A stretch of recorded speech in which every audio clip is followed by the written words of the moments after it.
Сәлем достар, мен бүгін сіздерге бауырсақтың рецептін ұсынамын. Ол үшін алдымен біз 8 грамм ашытқының үстіне жылы су құйып, бұқтырып қоямыз. Одан кейін сүтті жылытып аламыз. Қатты ысытудың қажеті жоқ, себебі нанымыз көтерілмей қалуы мүмкін. Одан кейін осы сүттің үстіне 2 ас қасық қаймақ саламыз. Міне қаймақ 15%. Одан кейін 1 ас қасық қант және 1 ас қасық тұз салып, араластырып аламыз жақсылап.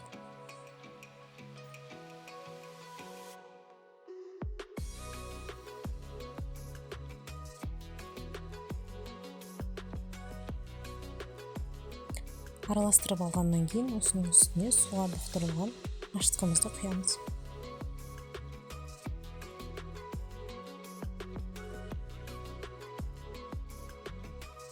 Енді үстіне ұн салып, жұмсақ қамыр илейміз.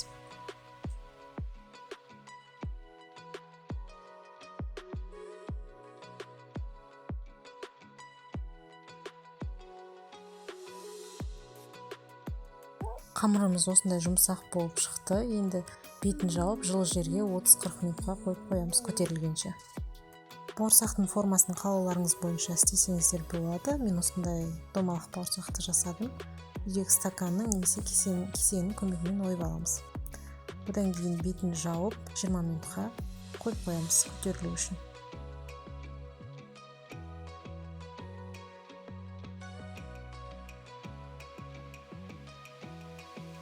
Қытырлақ бауырсақтарымыз дайын болды достар.